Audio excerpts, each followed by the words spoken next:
Mari kita membuka Alkitab dari Injil Yohanes. Kita akan melanjutkan perenungan firman Tuhan kita, dan kita akan bersama-sama melihat juga kaitannya dengan hal-hal yang berkaitan dengan prinsip-prinsip yang ada di dalam reformasi yang dikatakan oleh tokoh-tokoh reformator. Mari kita membuka ayat 14 sampai dengan ayat yang ke-18. Kita akan membaca berganti-gantian.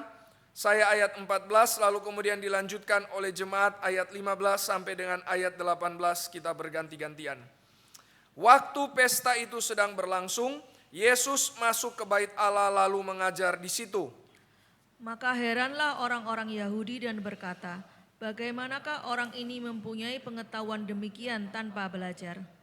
Jawab Yesus kepada mereka, ajaranku tidak berasal dari diriku sendiri, tetapi dari Dia yang telah mengutus aku. Barang siapa mau melakukan kehendaknya, ia akan tahu entah ajaranku ini berasal dari Allah, entah aku berkata-kata dari diriku sendiri. Siapa yang berkata-kata dari dirinya sendiri, ia mencari hormat bagi dirinya sendiri. Tetapi siapa yang mencari hormat bagi Dia yang mengutusnya, ia benar dan tidak ada ketidakbenaran padanya. Mari kita berdoa. Bapa di sorga, kiranya Tuhan boleh memimpin. Sebagaimana Tuhan sudah memimpin ibadah sampai sebelum firman ini diberitakan. Kiranya Tuhan melayakkan kami sekali lagi, mengampuni dosa kami, memberkati kami dengan firman-Mu, sehingga hati kami boleh diangkat lagi untuk rindu hidup bagi Kristus, untuk mempersembahkan hidup bagi Kristus, untuk taat kepada kehendak-Mu. Kiranya Tuhan Engkau tolong berbelas kasih, pakailah hamba-Mu menyatakan firman-Mu, berilah arah, berilah perkataan-Mu bagi kami ya Tuhan. Kiranya Tuhan bekerja, dan kiranya kami selesai dari ibadah ini makin mempersembahkan hidup bagi Tuhan. Inilah doa kami, dalam nama Tuhan Yesus kami bersyukur dan berdoa. Amin. Saudara-saudara sekalian, ayat 14 dimulai dengan Tuhan Yesus berjalan masuk ke dalam pesta atau hari raya Pondok Daun. Kita sudah melihat minggu yang lalu bahwa Tuhan Yesus awalnya dia berkata, dia tidak akan pergi kepada hari raya Pondok Daun tersebut. Kenapa? Karena dia tidak mau pergi bersama dengan saudara-saudaranya. Mengapa demikian? Karena saudara-saudaranya ingin agar Yesus menjadi popular figure, agar Yesus menjadi public figure, Yesus menjadi populer, Yesus dipermuliakan, Yesus dipuja-puji. Yesus menolak hal itu. Yesus berkata, aku tidak pergi dengan mereka. Yesus akhirnya pergi sendiri. Dan dikatakan Yesus pergi dengan diam-diam. Ini kita sudah lihat di minggu yang lalu. Yesus pergi sendiri. Tidak ada yang tahu. Dia pergi diam-diam. Kenapa? Apakah karena dia takut untuk ditangkap oleh orang-orang Yahudi? Tidak. Nanti pun Yesus akan ditangkap oleh orang-orang Yahudi. Tetapi kenapa dia pergi diam-diam? Karena dia mau menjaga supaya pekerjaan Tuhan tidak menjadi kacau. Maka Yesus pergi dengan diam-diam bukan karena takut. Ada orang menjadi Kristen diam-diam, tidak mau bicara. Bahkan orang tidak tahu kalau dia adalah orang Kristen. Karena dia tidak pernah bersaksi. Kenapa dia tidak pernah bersaksi? Karena dia takut. Ini salah. Yesus diam-diam bukan karena dia takut. Diam-diam supaya dia mau menjaga pekerjaan Tuhan tidak merusak, tidak dirusak oleh orang-orang yang tidak suka dengan pekerjaan Tuhan. Maka di sini Yesus pergi dengan diam-diam, lalu di ayat yang ke-14 dikatakan Yesus masuk ke bait Allah lalu mengajar di situ. Saudara-saudara sekalian, coba kita bandingkan. Bukannya tadi dikatakan mau pergi dengan diam-diam, tetapi sekarang berbicara di bait Allah. Bait Allah itu adalah pusat dari kota Yerusalem. Dan settingannya adalah pada waktu hari raya Pondok Daun. Semua orang Israel dari seluruh dunia datang merayakan hari raya besar orang Israel. Mereka merayakan Tuhan memimpin nenek moyang mereka 40 tahun di padang gurun. Itu seperti hari reformasi bagi mereka. Dirayakan dengan sukacita. Bukankah kalau Yesus ada di tengah-tengah kesempatan seperti itu, maka dia berarti sangat terekspos? Katanya diam-diam, kok sekarang menjadi terekspos? Katanya diam-diam, kenapa sekarang dia mau tampil di depan umum? Apakah Yesus berubah pikiran? Apakah Yesus mengatakan hal yang tidak tepat sebelumnya? Jawabannya tidak. Yesus datang di tengah-tengah keramaian, bukan karena mau cari popularitas. Kalau Yesus mau cari popularitas, maka apa kira-kira yang Yesus lakukan di tengah keramaian? Dia akan lakukan mujizat. Yesus tidak lakukan mujizat, dia justru mengajar. Maka saudara-saudara sekalian, berarti ada hal yang sangat penting di sini kita melihat. Yesus dengan terang-terangan menunjukkan dirinya, tetapi bukan untuk membuat dirinya populer. Bukan melakukan mujizat, karena dengan melakukan mujizat dia menjadi populer. Tidak. Yesus dengan terang-terangan melayani, menyatakan dirinya, karena dia mau menyatakan kebenaran. Ini prinsip yang sangat penting. Yesus diam-diam bukan karena takut, tapi karena menjaga pekerjaan Tuhan. Yesus terang-terangan bukan karena mau cari popularitas, tetapi karena kebenaran harus diberitakan. Amin. Maka saudara-saudara sekalian, gereja harus dengan terang-terangan menyatakan kebenaran firman Tuhan. Banyak gereja bukan dengan terang-terangan menyatakan kebenaran firman Tuhan. Malah mereka terang-terangan mau menyatakan kuasa, mujizat demi menjadi populer. Ini bukan gereja yang seperti Yesus. Tadi kita melihat foto atau video yang ada di dalam Speak. Bagaimana banyak gereja dengan terang-terangan menyatakan kuasa mujizat. Ini bukan mirip Yesus. Gereja yang mirip Yesus terang-terangan menyatakan kebenaran firman Tuhan. Maka saudara-saudara sekalian, Yesus pergi dengan terang-terangan dia mengajarkan firman Tuhan. Yesus berkata di dalam Yohanes pasal 18, dia berkata, "Aku tidak pernah diam-diam, sembunyi-sembunyi memberitakan firman, melainkan dengan terus terang." Kepada siapa? Dunia. Maka firman, kebenaran harus diberitakan kepada dunia dengan terang-terangan. Maka saudara-saudara sekalian, hari reformasi mengingatkan kepada kita apa panggilan gereja kita. Gereja kita haruslah menjadi gereja yang terang-terangan menyatakan kebenaran firman Tuhan. Kenapa ada Speak? Kenapa ada TKN? Kenapa ada KKR? Dan kenapa kita ajak orang, ayo mari kita humas bersama. Bukan karena sekedar kita mau ada jumlah yang banyak. Bukan karena kita mau berbangga bahwa wah ribuan orang hadir. Tetapi karena kita mau terang-terangan menyatakan kebenaran firman Tuhan. Inilah panggilan gereja saudara-saudara sekalian. Sesuatu yang kita dengan terang-terangan kita mau nyatakan, berarti itu sesuatu yang pasti kita banggakan. Ini poin selanjutnya.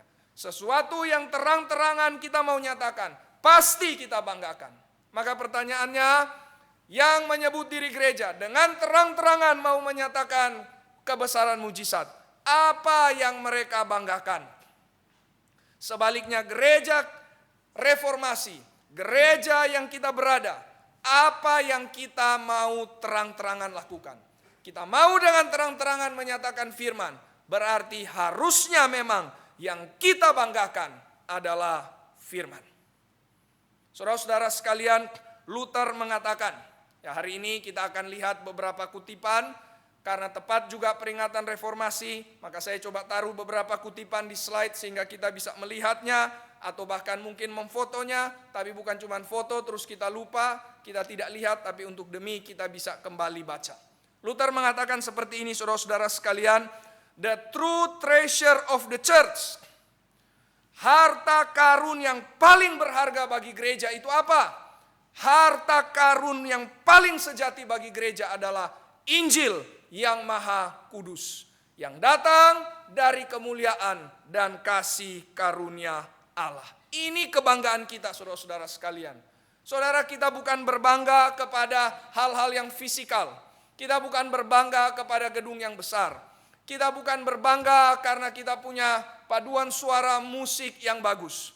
Kita bukan berbangga karena kita punya jumlah jemaat yang banyak. Kita berbangga kepada Injil Yesus Kristus. Inilah makanya kenapa kita dengan terang-terangan harus memberitakan. Kalau kita tidak bangga dengan Injil, saudara-saudara sekalian, kita tidak bangga dengan pengorbanan Kristus, kita tidak bangga dengan Kristus yang sudah mati dan bangkit bagi kita, maka tidak mungkin kita akan terang-terangan memberitakan tentang Yesus. Tidak heran sekali lagi banyak orang mereka tidak peduli dengan Kristus karena mereka banggakan hal yang lain.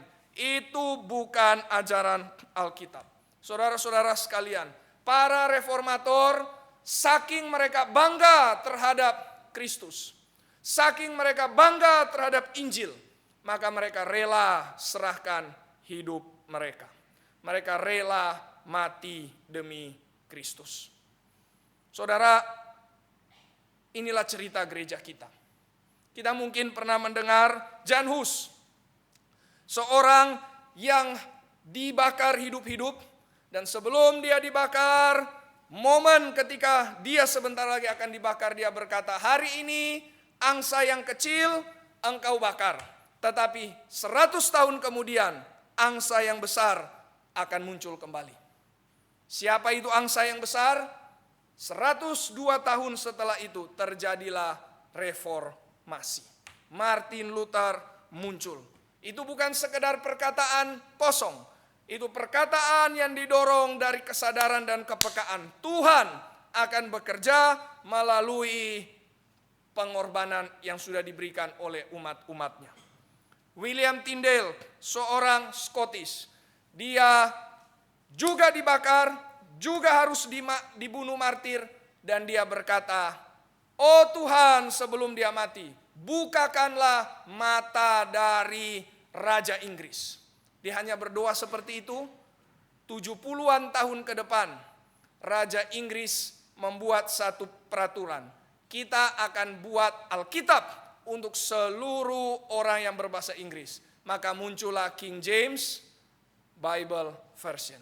Itu pertama kali muncul Alkitab yang berbahasa Inggris dibaca oleh semua orang dengan Inggris yang sudah formal, dan itu dibawa oleh seorang raja. Doa dari William Tyndale. Oh, kita pernah dengar Jan Hus, kita pernah dengar William Tyndale, tapi ada satu orang yang saya juga baru tahu, seorang yang menulis Belgic Confession, pengakuan iman Belgia. Apa kaitannya dengan Indonesia? Apa kaitannya dengan kita? Justru pengakuan iman Belgia inilah yang menjadi salah satu dokumen yang kita pegang, yang kita percaya sebagai dasar teologi reform, pengakuan iman Belgia. Yang menulis adalah seorang bernama Guido de Brès. Ini seorang Prancis yang ada di Belgia. Lalu kemudian dia juga adalah seorang yang mati di tahun 1567. Dia dipaksa, kamu harus tarik apa yang kamu tulis. Kamu harus katakan bahwa yang kamu tulis itu salah. Mirip seperti yang dituntut terhadap Martin Luther. Tapi dia katakan tidak. Yang saya sudah tulis ini sesuai dengan Alkitab. Yang saya sudah tulis inilah apa yang saya percaya dan ini hal yang benar. Maka saudara-saudara sekalian, dia ditangkap, dia dimasukkan ke dalam penjara, dan sebentar lagi dia mau dieksekusi. Dia tulis satu surat yang sangat menggerakkan hati terhadap istrinya. Kira-kira dia berkata seperti ini, hatiku sangat sedih, bukan karena aku mau mati, tapi hatiku sangat sedih karena aku tahu engkau sedih. Maka lewat surat ini aku mau menuliskan untuk menghibur engkau. Dia berkata, 7 tahun kita menikah, 5 anak Tuhan sudah anugerahkan. Dan engkau tahu bahwa engkau menikah dengan orang yang akan mati. Dan hari ini sebentar lagi saya akan selesai di dunia ini. Dan setelah selama ini di penjara, saya mengingat bahwa ini bukan karena kejahatan dari musuh-musuh saya. Ini bukan kejahatan dari orang-orang yang tidak mau terima firman. Memang kelihatan demikian, tapi ini adalah providensi Allah. Maka dia berkata, Tuhan mau saya menderita supaya nama Kristus terus ditinggikan. Maka orang-orang yang menangkap dia mau menghina dia, dan mereka suruh dia keluar dari penjara dan dikatakan sekarang khotbah. Khotbah di hadapan banyak orang. Sementara khotbah lehernya diikat. Dan dia berdiri di atas kursi. Mirip seperti khotbah KKR regional ya. Berdiri di atas kursi tapi tidak diikat lehernya. Tapi kemudian dikatakan setelah dia khotbah, maka mereka dorong kursinya dan dia tergantung di situ. Mati di situ. Saudara-saudara sekalian, inilah cerita gereja Reform. Saudara, cerita gereja Reform bukan kita membanggakan gedung yang besar sekali lagi. Bukan kita mau banggakan pencapaian-pencapaian ribuan orang boleh hadir. Gereja Reform yang kita mau ingat tradisi kita adalah orang-orang yang rela berikan nyawanya bagi Kristus. Itulah martir, saudara. Martir bukan berarti harus selalu mati. Bukan berarti harus selalu dibunuh. Martir berarti siap serahkan hidup untuk Tuhan pakai. Kalau seandainya berujung kepada hal yang seperti dialami oleh orang-orang tadi, itu providensi Allah. Saudara, kita barusan saja selesai. Mungkin ada yang hadir, mungkin ada yang melihat lewat YouTube. Bagaimana pemakaman dari Bapak Solomon Tong. Seorang yang Tuhan pakai dengan besar. Dan di akhir hidupnya dia boleh meninggal juga dengan segala hal yang dia bisa terima. Orang-orang memuji, orang-orang bersyukur, orang-orang datang untuk menghadiri kebaktian penghiburannya. Tetapi ada orang yang Tuhan pakai juga dengan luar biasa. Tapi hidupnya berujung kepada hal yang mengenaskan. Guido de Bresse mati seperti tadi, dan dia tidak dikubur. Dia cuma ditaruh di tanah dan kemudian anjing melidah tubuhnya dan cacing menghabisi tubuhnya. Maka saudara-saudara sekalian, intinya apa? Ini orang yang meninggal berbeda dengan yang lain. Ada orang yang mulia meninggal juga dengan sangat terhormat. Ada orang yang mulia tapi juga meninggal dengan sangat mengenaskan. Tapi intinya satu, mereka bersaksi bagi Kristus. Bagaimana dengan hidup kita, saudara? Kalau kita mengatakan saya adalah anggota gereja Reform, apa yang menjadi ciri dari gereja kita? Apa yang menjadi tradisi dari gereja kita? Apa yang menjadi cerita dari gereja kita? Cerita dari gereja kita adalah dipenuhi dengan orang-orang yang rela untuk bersaksi kebenaran bagi Kristus. Orang-orang yang rela menjadi suara yang seperti saya katakan minggu lalu. Bukan sekedar bisikan. Suara ini tidak dapat dibungkam. Karena satu mati, berapa puluh tahun berikut Tuhan bangkitkan yang lain. Suara dari sorga, suara kebenaran tidak mungkin dibungkam. Mari saudara, kita jadi suara Tuhan. Mari saudara kita bersaksi. Mari saudara kita berikan hidup kita bagi Kristus. Karena inilah cerita kita. Kalau engkau ada di sini, cerita apa yang kau hidupi? Apakah engkau menghidupi cerita dari para pendahulu kita yang sudah memberikan nyawanya bagi Kristus? Dan yang paling utama, apakah engkau menghidupi ceritanya Kristus?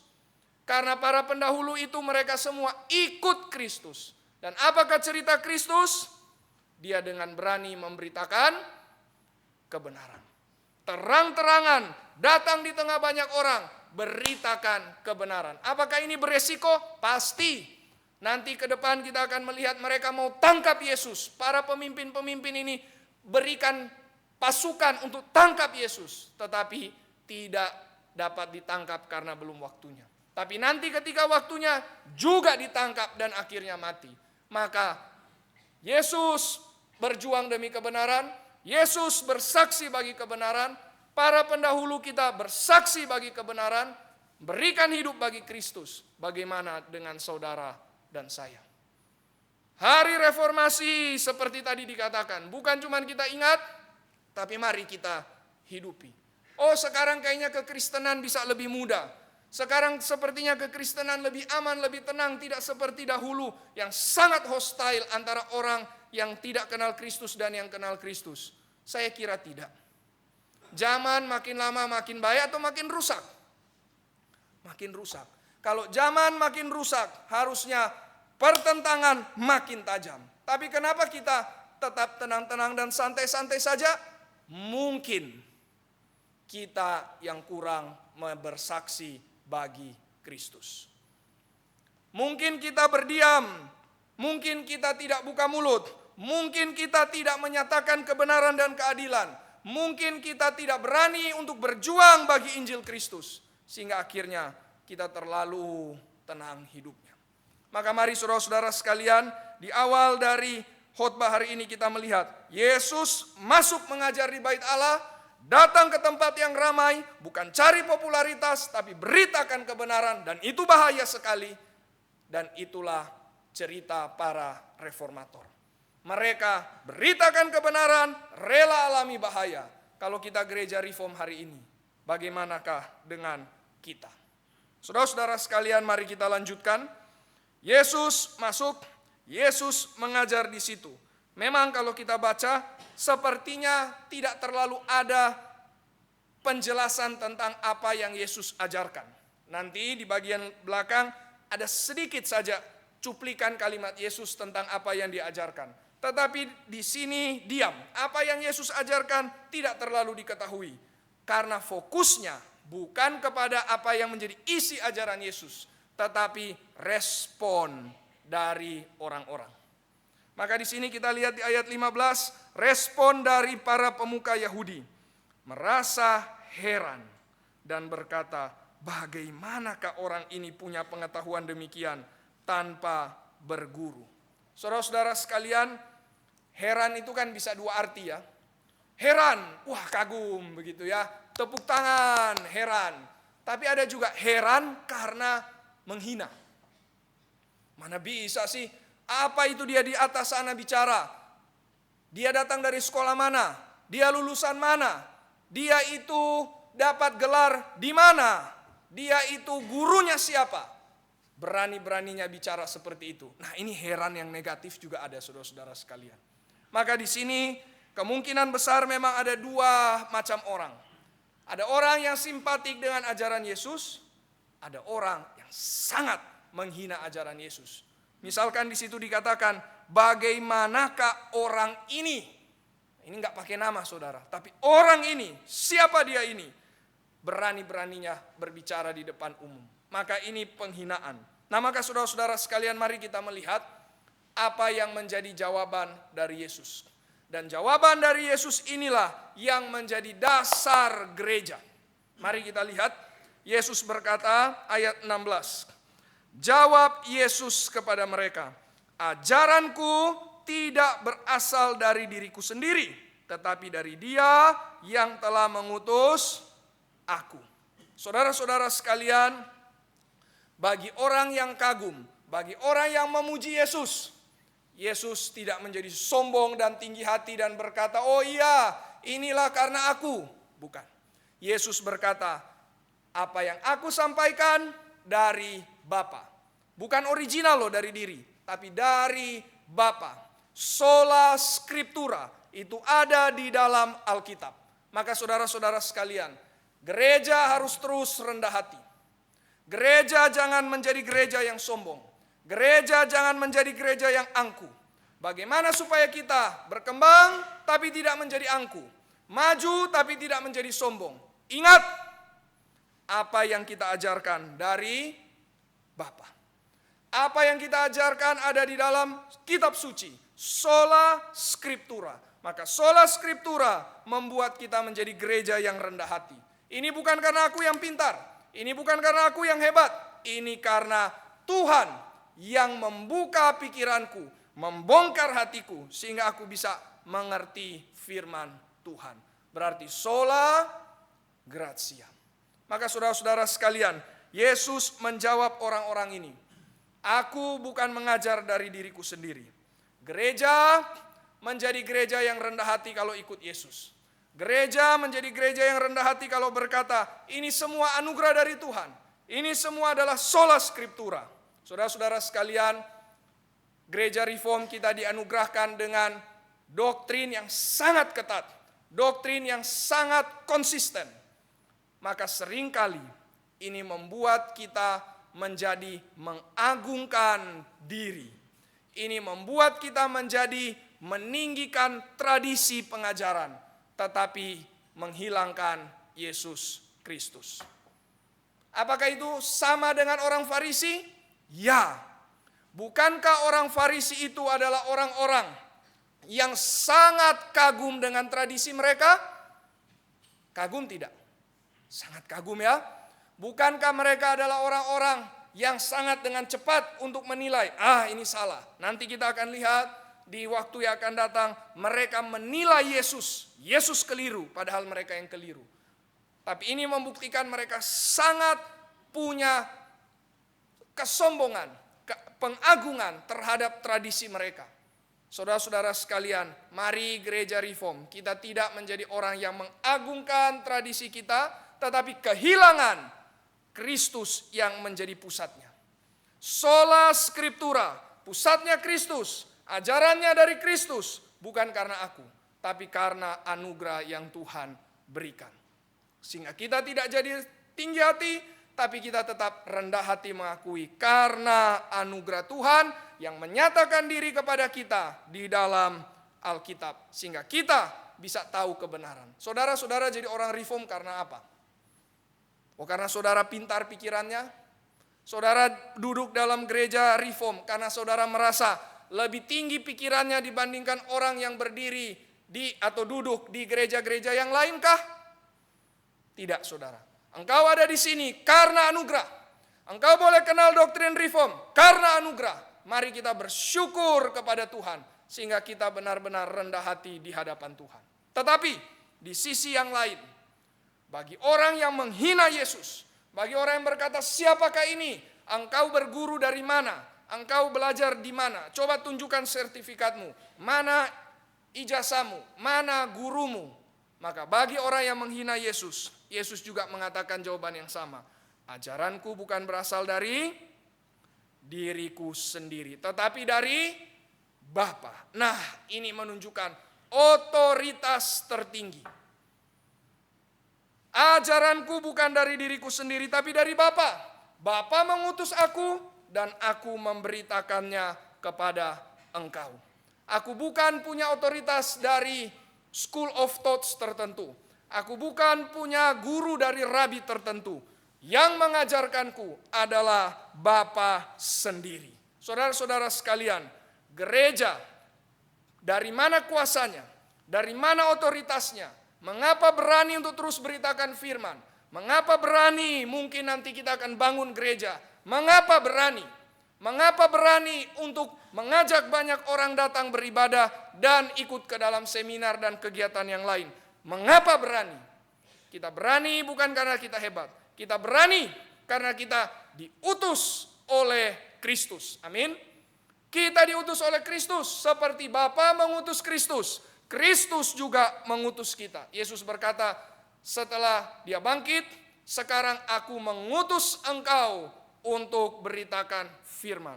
Kita dapat utusan dari Kristus, saudara-saudara sekalian. Inilah otoritas kita. Saudara-saudara sekalian, otoritas kita bukan karena kita punya gedung yang besar. Otoritas kita bukan karena kita punya uang yang banyak. Otoritas kita bukan karena kita punya tradisi yang panjang sehingga kita punya kekuatan otoritas untuk mengajar. Otoritas kita bukan karena kita punya hamba Tuhan yang bisa berpikir dengan komprehensif. Otoritas kita karena Kristus mengutus kita. Saudara-saudara sekalian, engkau adalah utusan Kristus. Engkau diutus Kristus di rumahmu. Engkau jadi ayah, jadi ibu, diutus oleh Kristus. Sadarkah engkau akan hal itu? Saudara-saudara sekalian, mari kalau kita diutus oleh Kristus, ajarkan kebenaran kepada anak cucu kita. Kalau engkau adalah utusan Kristus, mari beritakan kebenaran di dalam dunia kerja. Kalau engkau utusan Kristus, mari perjuangkan apa yang benar dan yang adil di dalam masyarakat. Engkau utusan Kristus.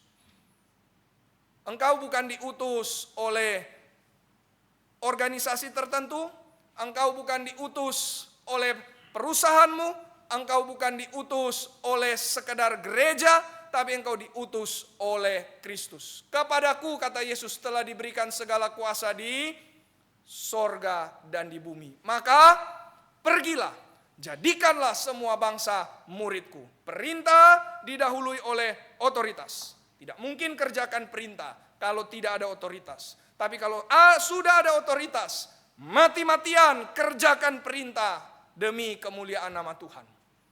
Mengapa para reformator yang tadi saya katakan rela mati? Mengapa para reformator rela berikan nyawanya? Karena mereka tahu mereka diutus oleh Kristus. Saudara-saudara sekalian, solus Kristus. Apa artinya solus Kristus? Ya, Kristus satu-satunya juru selamat. Tapi di sini juga kita melihat Kristuslah yang mengutus kita sehingga kita pergi di rumah kita, pergi di tempat kerja kita, pergi di masyarakat, pergi di gereja untuk menjadi saksi-saksi Kristus. Inilah yang Yesus katakan, otoritasku bukan berasal dariku, tetapi dari Bapa yang mengutus aku. Tapi mari saudara-saudara sekalian kita boleh lihat lebih dalam lagi. Ayat 16 ini bukan saja ada untuk Yesus menjawab apa yang menjadi kritikan dari orang-orang yang mendengarkan ajarannya. Melainkan ayat 16 ini juga Yesus ingin memberikan inti dari kekristenan. Apakah inti dari iman Kristen? Apakah inti dari teologi reform? Inilah yang Yesus beritahukan di ayat yang ke-16, saudara-saudara sekalian. Dan intinya ada di dalam frase yang terakhir, yaitu Dia yang telah mengutus aku. Maka inti dari iman Kristen, inti dari teologi reform adalah Kristus yang diutus Bapa. Ini sangat penting saudara-saudara sekalian. Menyadari siapakah Kristus. Saudara, kalau kita ingat, minggu yang lalu kita melihat ada orang-orang yang meresponi Yesus sebelum Yesus datang. Mereka berbisik-bisik. Ada yang berkata, dia orang baik. Ada juga yang berkata, oh dia itu menyesatkan rakyat. Dia harus dihukum. Saudara ingat ini? Terjadi polarisasi. Di ayat yang ke-11, ayat yang ke-12, terjadi polarisasi. Dan saya katakan, kedua-dua pendapat ini adalah pendapat yang kurang tepat tentang siapa? Yesus. Sudah pasti yang mengatakan Yesus menyesatkan rakyat salah. Tetapi bukan berarti yang cuma mengatakan Yesus orang baik itu benar. Itu juga di bawah standar.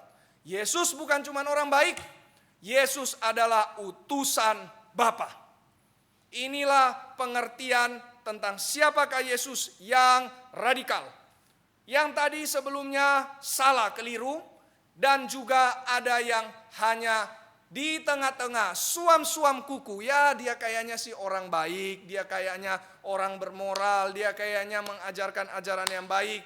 Itu suam-suam kuku.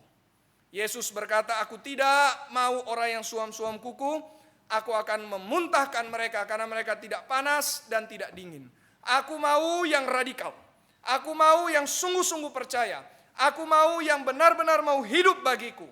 Maka Yesus berkata, dia adalah the sent one. The sent one from the Father. Dia yang telah mengutus aku. Maka saudara-saudara sekalian, inilah inti dari iman Kristen. Bahwa Yesus utusan Bapa. Mungkin kita berkata, oh kalau agama lain kan mereka juga pemimpin-pemimpin agamanya berkata mereka juga utusan Tuhan. Bukankah begitu? Yang sana mengklaim saya juga diutus Tuhan. Yang sana klaim saya juga diutus oleh Tuhan. Tapi saudara-saudara sekalian, mari kita perhatikan. Yesus yang berkata I am the sent one Karena cuma dia satu-satunya yang pernah berkata, aku dan Bapa adalah satu. Tidak pernah ada pemimpin agama yang mengatakan aku dan Tuhan adalah satu. Tidak, cuman Yesus. Berarti cuman Yesus yang dari sorga, cuman Yesus yang dari kekekalan. Sedangkan yang lain berasal dari dunia. Mereka bukan juru selamat, mereka bukan orang-orang yang suci. Mereka justru butuh diselamatkan, mereka butuh Kristus, mereka butuh untuk disucikan oleh darah Yesus.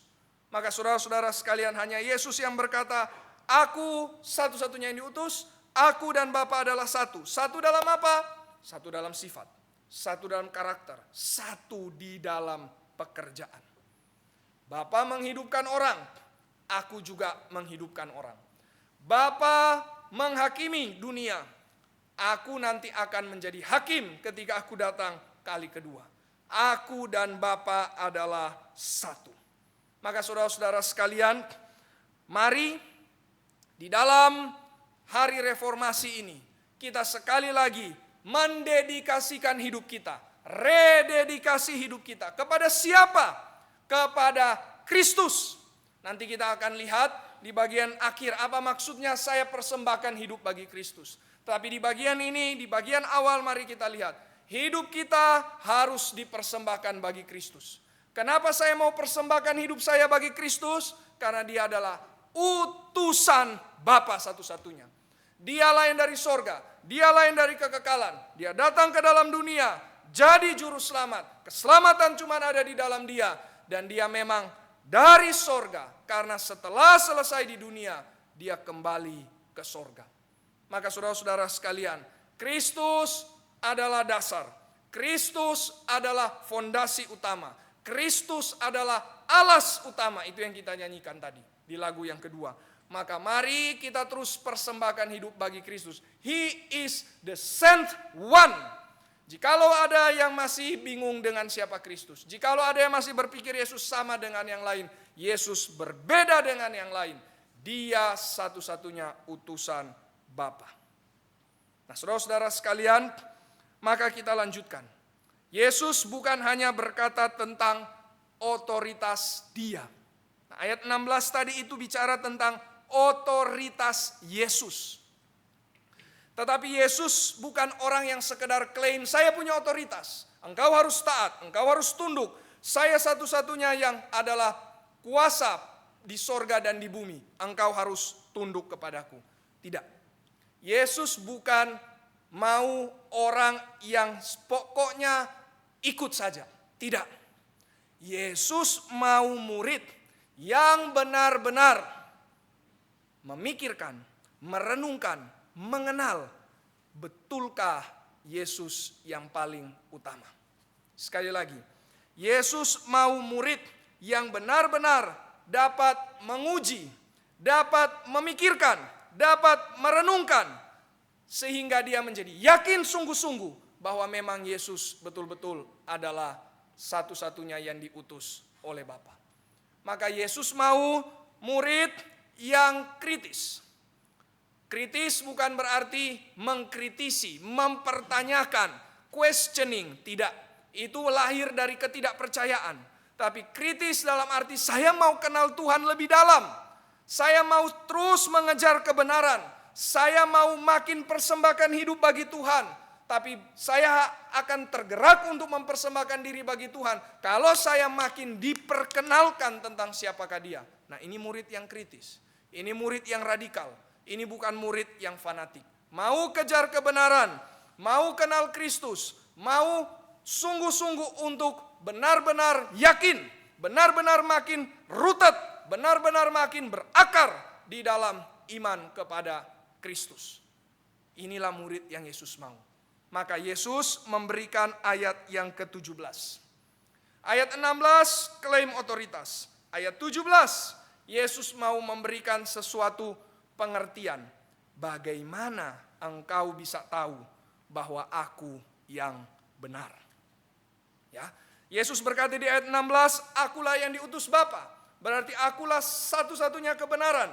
Ayat 17, Yesus memberitahukan kepada pemuka-pemuka Yahudi, inilah cara supaya engkau memang bisa tahu bahwa aku Allah yang sejati. Bagaimana caranya? Bagaimana metodenya?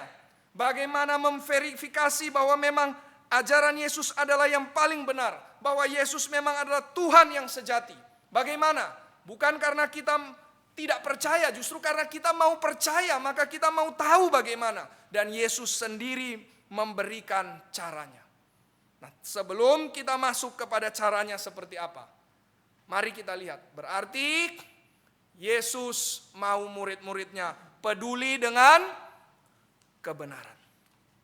Yesus mau murid-muridnya itu peduli dengan kebenaran. Saudara, apakah engkau masih peduli tidak dengan kebenaran? Ataukah engkau sudah seperti spirit zaman ini? Benar salah tidak penting. Yang penting yang viral saja. Apakah saudara masih peduli tidak dengan kebenaran? Karena kalau engkau tidak peduli dengan kebenaran, mana bisa engkau memperjuangkan dan mempertahankan kebenaran? Kalau engkau tidak peduli dengan kebenaran, mana mungkin bisa ada cerita seperti Jan Hus, seperti William Tyndale, seperti Guido de Brès, yang rela memberikan nyawanya bagi Kristus. Jikalau engkau tidak peduli dengan kebenaran, maka apa gunanya kita melayani Tuhan kalau kita tidak peduli dengan kebenaran? Saudara-saudara sekalian, mari kita sungguh-sungguh peduli dengan kebenaran. Apa itu peduli dengan kebenaran? Mengejar kebenaran, mengejar firman, mengejar ajaran Kristus. Seringkali saudara-saudara sekalian saya melihat justru orang-orang Kristen di dalam pelayanan, orang-orang Kristen, siswa-siswa Kristen yang lahir dalam keluarga Kristen, yang ada di dalam komunitas Kristen, entah di gereja kah atau di sekolah, yang paling tidak peduli dengan kebenaran. Paling tidak peduli. Karena mereka berpikir, ya saya sudah tahu kok. Seolah-olah bahwa dia sudah menggapai seluruh kebenaran itu. Dan dia katakan, saya sudah punya kebenaran, saya sudah tahu. Dan ini adalah ilusi yang semu. Karena ketika engkau tidak mau kejar kebenaran, disitulah maka engkau akan dipakai oleh iblis. Disitulah hidupmu akan diperbudak. Karena kata Yesus, kebenaran akan memerdekakan kamu. Saudara-saudara sekalian, sebaliknya, ada orang-orang yang lahir mungkin bukan di keluarga Kristen. Seringkali saya melayani di sekolah negeri. Lahir bukan dari keluarga Kristen. Papa mungkin non-Kristen, mama Kristen. Lalu sekolah bukan di sekolah yang dipenuhi dengan orang-orang Kristen. Mereka justrulah yang paling peduli dengan kebenaran. Saudara-saudara sekalian, mari pemuda remaja, mari engkau peduli dengan kebenaran. Mari engkau kejar kebenaran. Di tengah zaman, di tengah dunia yang sudah tidak peduli kebenaran. Yang seperti Pilatus berkata, apalah itu kebenaran. Saudara-saudara sekalian, mari kita kejar kebenaran. Kejar kebenaran bukan kejar teori kejar kebenaran bukan kejar pengajaran yang utama, tapi kejar Kristus, karena dialah sumber kebenaran itu. Dialah sang kebenaran itu. Kejarlah pengenalan akan Kristus supaya engkau hidup merdeka. Mari saudara-saudara sekalian, jangan sampai kita melihat justru yang pemuda remaja Kristen, malah mereka 10 tahun ke depan pergi tinggalkan gereja. Dan gereja diisi justru oleh orang-orang yang dulunya bukan Kristen. Itu kita bersyukur kalau ada orang-orang yang bukan Kristen datang masuk, kita bersyukur. Tapi kita juga tidak mau yang sudah mendengar firman, yang sudah mendapat anugerah, yang sudah mendapatkan pengajaran, tapi kemudian pergi. Mari perhatikan kebenaran. Mari peduli kebenaran. Mari kejar firman. Mari jangan datang ibadah sekedar tidur. Datang ke ibadah sekedar lihat HP. Datang ke ibadah hanya scroll. Mari perhatikan kebenaran firman. Supaya engkau tidak hilang. Supaya engkau tidak binasa. Supaya hidupmu merdeka. Amin. Maka saudara-saudara sekalian, Yesus mau kita peduli dengan kebenaran. Oleh sebab itu dia berikan ayat yang ke-17 ini. Supaya kita tahu bagaimana mengecek kebenaran, supaya kita tahu bagaimana memverifikasi kebenaran, supaya kita makin beriman kepada Yesus Kristus yang adalah sang kebenaran. Inilah yang seringkali disebut dengan epistemologi. How do we know what we know? Bagaimana kita bisa tahu bahwa apa yang kita tahu adalah benar? Saudara-saudara sekalian, Yesus mengatakan di ayat 17, siapa yang mau melakukan kehendaknya. Perhatikan baik-baik ayat ini ayat yang sangat penting. Ini ayat yang menjadi kunci dari isi pesan Yesus kepada para pemuka Yahudi dan kepada kita saat ini. Siapa yang mau melakukan kehendaknya, ia akan tahu entah ajaranku ini berasal dari Allah atau dari diriku sendiri. Saudara-saudara sekalian, berarti Yesus ingin mengatakan, kalau engkau mau tahu kebenaran, kalau engkau mau bertumbuh di dalam pengenalan akan Allah, engkau harus melakukan kehendak Tuhan. Engkau harus melakukan firman. Engkau harus taat kepada perintah Tuhan. Perhatikan saudara, ada dua kata kerja penting di sini. Siapa yang mau, ia akan tahu. Dari mau jadi tahu. Dari mau jadi tahu. Inilah yang Yesus ingin katakan di sini, saudara-saudara sekalian. Ketaatan adalah pintu untuk menuju kepada pengenalan akan Tuhan. Sekali lagi, ketaatan itulah pintu untuk menuju kepada pengenalan akan Tuhan. Engkau tidak akan bertumbuh dalam mengenal Tuhan.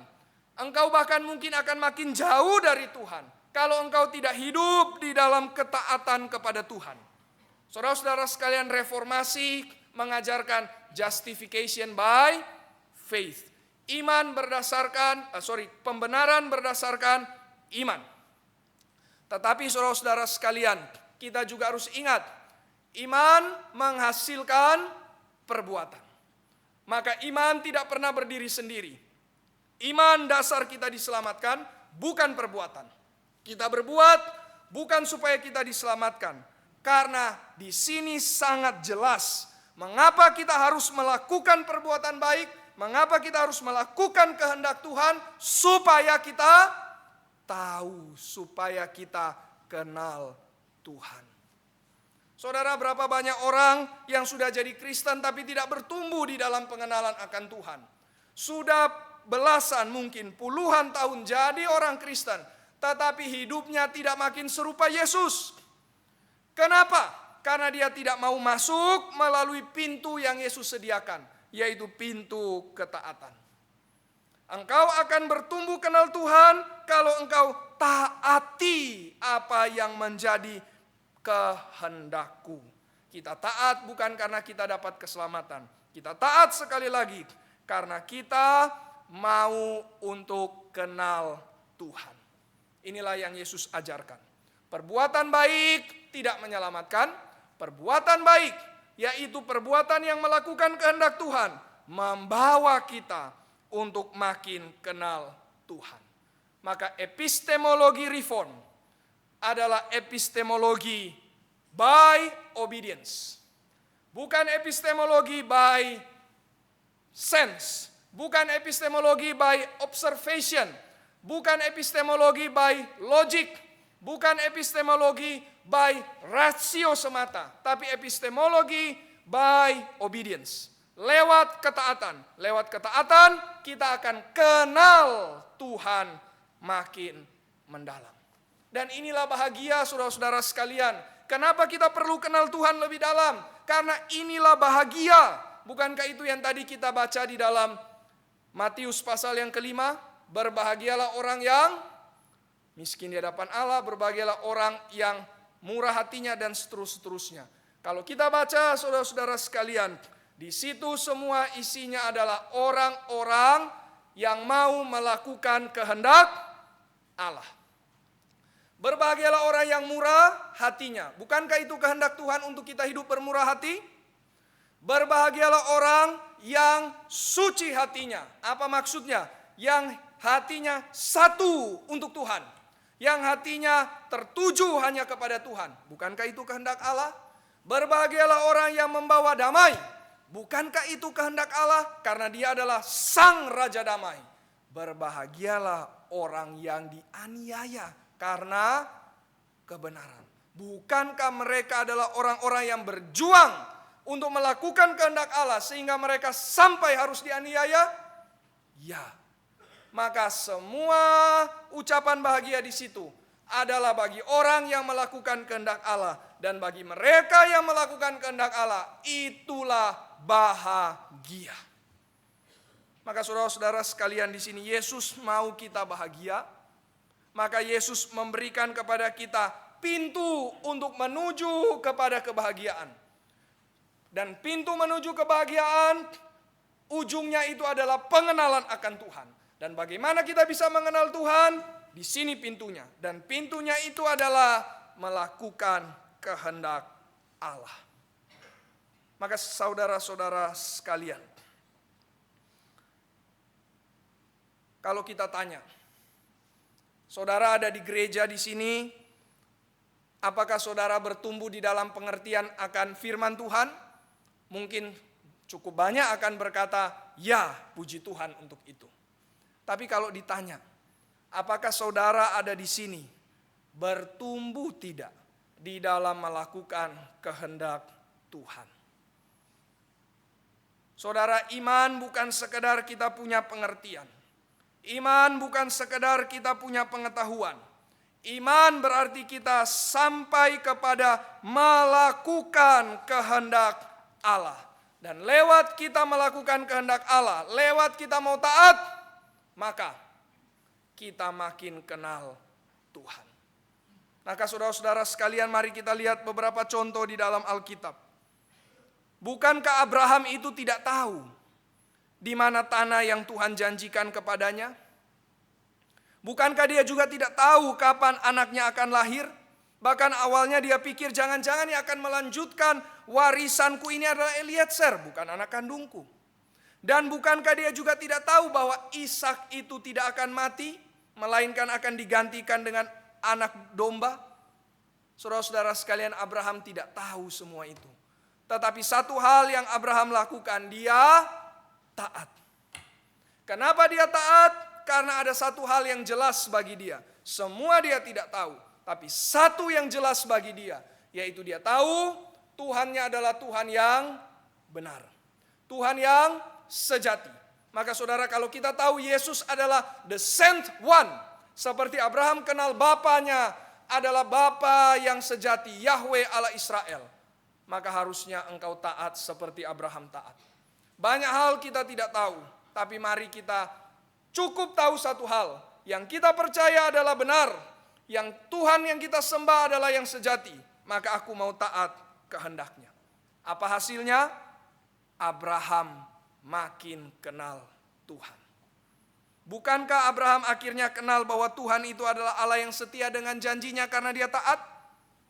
Bukankah Abraham itu sadar bahwa Tuhan adalah Allah yang maha kuasa, sanggup membuat dari sesuatu yang tidak ada menjadi ada karena dia taat? Apa itu sesuatu dari tidak ada menjadi ada? Maksudnya anak yang mustahil, yang tidak mungkin tapi bisa lahir. Abraham tahu Tuhan maha kuasa. Dari mana? Taat. Bukankah juga Abraham akhirnya sadar bahwa Tuhan adalah Tuhan yang sanggup untuk membangkitkan orang yang hidup dan yang mati? Ada di mana ini ditulis? Ibrani. Dari mana dia bisa tahu hal itu? Karena dia mau taat. Oh, masih banyak contoh lagi. Bukankah Musa harus angkat tongkat terlebih dahulu, kemudian dia ulurkan ke laut, baru setelah itu laut merah itu terbelah dua? Bukankah juga kaki para imam harus menyentuh dulu sungai Yordan, lalu kemudian sungai Yordan itu menjadi kering? Bukankah juga Naaman itu harus mandi dulu 7 kali, baru kemudian dia bisa lihat bahwa dirinya jadi sembuh? Bukankah Petrus itu harus tebar jala dulu, baru kemudian dia bisa melihat betapa berkuasanya Yesus dan dia sujud menyembah Yesus? Semua hal yang tadi saya sebutkan ini ada satu prinsip utamanya, yaitu dengan ketaatan, mereka makin kenal Tuhan. Amin. Saudara-saudara sekalian, tanpa ketaatan kita tidak akan mungkin mengenal Tuhan. Tanpa komitmen tidak akan mungkin kita bertumbuh dalam mengenal Tuhan. Komitmen untuk melakukan kehendak Tuhan. Pengenalan hanya lewat ketaatan. Pengenalan hanya lewat komitmen. Pengenalan hanya lewat tunduk kepada kehendak Allah. Saudara-saudara sekalian, kita bukan kenal Tuhan karena kita observasi. Ada orang yang mau kenal Tuhan lewat observasi. Ujungnya dia makin menganggap Tuhan tidak baik dan tidak mengasihi. Ambil contoh. Orang melihat, kenapa ya hidup saya ini menderita terus? Kenapa hidup saya ini jadi susah? Kenapa pasangan saya sakit tapi tidak sembuh? Mengapa dunia ini penuh begitu banyak kejahatan? Maka dia observasi dan dia berkata, lihat coba, Tuhan itu tidak baik. Tuhan itu tidak setia. Tuhan itu tidak maha kasih. Tuhan itu tidak maha adil. Ini menjadi orang yang mengobservasi Tuhan. Seolah-olah Tuhan adalah ciptaan. Makhluk hidup yang mesti diobservasi. Tidak. Tuhan tidak demikian. Saudara, engkau tidak bisa kenal Tuhan hanya lewat observasi. Engkau harus terlibat di dalam pekerjaan Tuhan. Supaya engkau bisa tahu bahwa memang Tuhan itu baik, bahwa memang Tuhan itu setia, bahwa memang Tuhan itu kasih adanya. Saudara-saudara sekalian, orang Israel, para pemuka Yahudi bukan tidak punya cukup bukti untuk mereka observasi tentang siapa Yesus. Betul tidak? Buktinya begitu banyak mereka bisa lihat tentang siapakah Yesus. Mujizatlah, pengajaran Yesus, dan lain sebagainya. Tapi apa kesimpulan mereka? Ini bukan umat Tuhan. Ini bukan Mesias. Ini bukan utusan Allah. Ini hanyalah orang yang berusaha menyesatkan rakyat. Poin saya apa? Kalau engkau tidak mau lakukan pekerjaan Tuhan, dari mana tahu pekerjaan Tuhan? Dari Alkitab. Maka Tuhan mau kita untuk selidiki tentang dirinya lewat Alkitab. Sola Scriptura. Kita hanya bisa kenal Tuhan yang sejati kalau kita kembali kepada Alkitab. Sola Scriptura. Maka Yesus mau, perhatikan, barang siapa yang mau melakukan kehendaknya. Dari mana tahu kehendaknya? Dari Alkitab. Sola Scriptura. Maka itulah cara engkau kenal Tuhan. Tidak bisa observasi dari luar, tidak bisa jadi penonton, tidak bisa sekedar spectators. Mari jadi participants, mari jadi pemain, terlibat di dalam mengerjakan pekerjaan Tuhan. Saudara, engkau ada di gereja sudah berapa lama? Saudara, engkau ada berjemaat sudah berapa lama? Sudahkah engkau terlibat di dalam pekerjaan Tuhan? Kalau engkau kurang terlibat dalam pekerjaan Tuhan, maka sudah dipastikan engkau akan kurang bertumbuh di dalam iman. Karena ini dalil yang Yesus berikan. Engkau libat, engkau masuk dalam pekerjaan Tuhan, tidak jadi penonton, tidak jadi observer, sehingga akhirnya ketika observer maka menghina Tuhan, bahkan mungkin mengatakan Tuhan tidak ada apalagi. Tidak. Mari libat dalam pekerjaan Tuhan. Mari masuk dalam pekerjaan Tuhan. Mari berjuang bagi kerajaan Allah. Mari beritakan Injil supaya engkau melihat Tuhan memang baik. Kedua, saudara-saudara sekalian, jangan jadi orang yang mau kenal Tuhan hanya lewat logika, hanya lewat pikiran, hanya lewat rasio. Maka seolah-olah kalau sudah belajar yang banyak, berarti saya sudah kenal Tuhan. Tidak, saudara-saudara sekalian. Belajar yang banyak tidak membuat engkau kenal Tuhan. Belajar yang banyak membuat engkau bisa menyimpan firman. Sehingga satu waktu ketika engkau masuk ke dalam pekerjaan Tuhan, engkau menghadapi kesulitan, menghadapi pergumulan, ada amunisi firman. Jadi engkau belajar, jangan menjadi ilusi bahwa kalau saya sudah belajar, saya sudah kenal Tuhan. Tidak. Engkau belajar belum tentu kenal Tuhan. Engkau belajar untuk membawa engkau mau melakukan kehendak Tuhan. Justru makin banyak belajar, makin mau melakukan kehendak Tuhan. Sehingga engkau makin kenal Tuhan. Itulah iman. Orang bertumbuh dalam iman karena dia melakukan pekerjaan baik. Saudara, ada seorang teolog reform yang kita mungkin jarang dengar, namanya adalah William Ames. Dia menuliskan kalimat demikian. Di slide kita bisa lihat William Ames berkata, "Theology is the doctrine of living to God."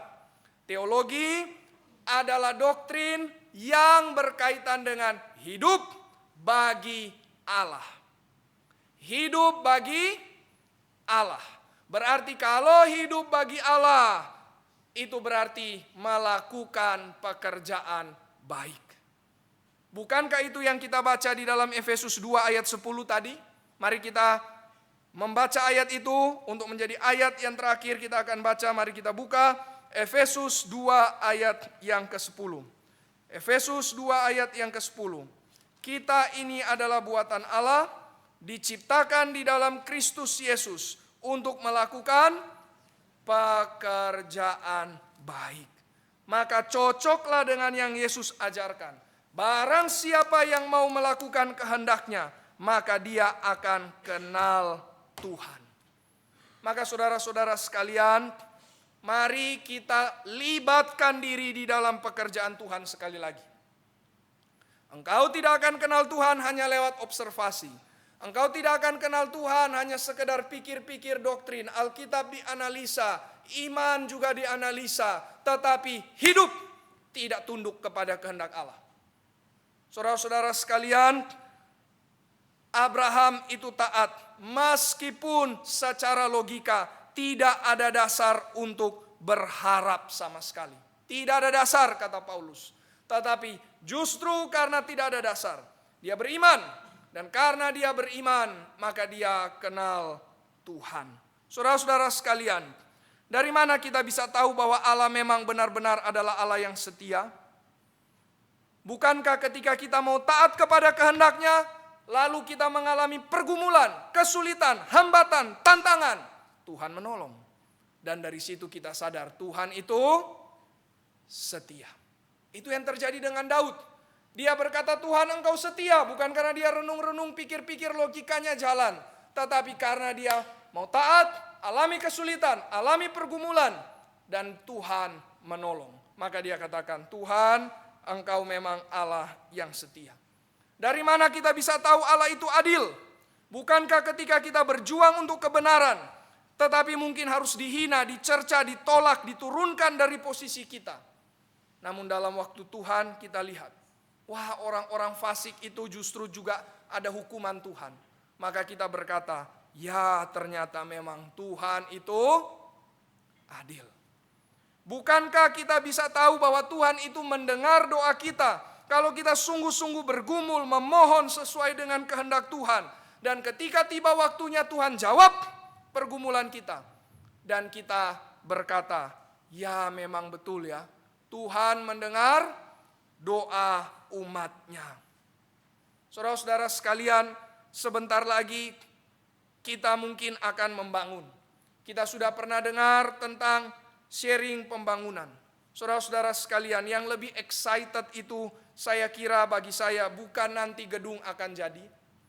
Tetapi yang akan sangat excited adalah ketika gedung jadi atau bahkan sebelum jadi, sudah mulai banyak orang bersaksi dengan berkata, Tuhan itu memang baik ya, karena Tuhan mencukupkan kita meskipun kita kekurangan. Tuhan itu memang baik ya, karena dia membuka jalan padahal sangat sulit untuk kita bisa mendapatkan izin gereja. Tuhan itu memang baik ya, karena Tuhan berikan orang-orang yang mau menolong kita. Tuhan itu memang baik ya, karena dia menjawab doa kita. Sehingga gereja bisa jadi. Ini namanya pembangunan iman. Maka kiranya saudara-saudara sekalian iman kita dibangunkan. Tapi bagaimana iman kita dibangunkan? Sekali lagi bukan lewat observasi menjadi penonton. Bukan lewat kita berlogika, berpikir-pikir tentang siapa Tuhan itu. Tapi lewat kita libat di dalam pekerjaan Tuhan. Cemplungkan diri kita lemparkan diri kita, masukkan diri kita ke dalam proyek kerajaan Allah. Amin. Saudara-saudara sekalian, di hari reformasi, mari kita mengambil satu tekad, satu kerinduan, satu komitmen. Saya mau percayakan hidup saya kepada Tuhan. Sola fide. Bukan hanya sekedar saya setuju dengan pernyataan iman itu. Bukan hanya sekedar saya tahu itu benar. Tapi sola fide. Hanya oleh iman. Berarti kita percayakan. Lemparkan hidup kita kepada proyek kerajaan Allah. Pikirkan, renungkan, tanya kepada Tuhan. Tuhan, apa yang Kau mau perbuat di dalam hidup ini? Dan lemparkanlah hidupmu kepada proyek kerajaan Allah. Disitulah hidupmu bertumbuh. Disitulah engkau kenal Tuhan. Disitulah engkau bukan komplain kepada Tuhan. Tetapi engkau akan bersyukur kepada Tuhan. Karena melihat Dia memang baik. Dia memang setia. Dia memang adil. Dan Dia memang kasih adanya. Libatkanlah dirimu di dalam pekerjaan Tuhan. Dari mau jadi tahu. Dari lakukan kehendak Allah jadi kenal Allah. Maka saya ingin tutup dengan perkataannya Agustinus. I believe so that I can understand. Saya mau percaya supaya saya bisa mengerti. Apa maksudnya saya mau percaya? Bukan sekedar percaya tulisan, bukan sekedar percaya doktrin, bukan sekedar setuju, tapi persembahkan hidup, lemparkan hidup kepada Kristus. So that I may know who Christ is. Mari kita berdoa. Tuhan, tolong kiranya di dalam peringatan hari reformasi ini Tuhan, kami bukan hanya memperingati, tetapi kami menghidupi, supaya kami boleh makin kenal Tuhan.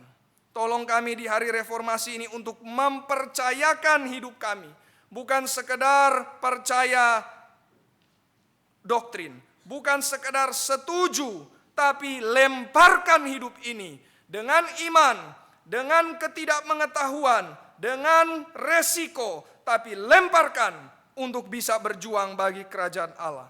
Tuhan, Engkau yang paling tahu konteks kami masing-masing. Ke dalam pekerjaan apakah ya Tuhan yang Engkau mau kami melemparkan diri kami? Bukan kepada tempat yang kosong dan gelap, tetapi kepada tempat yang dimana Tuhan akan sertai.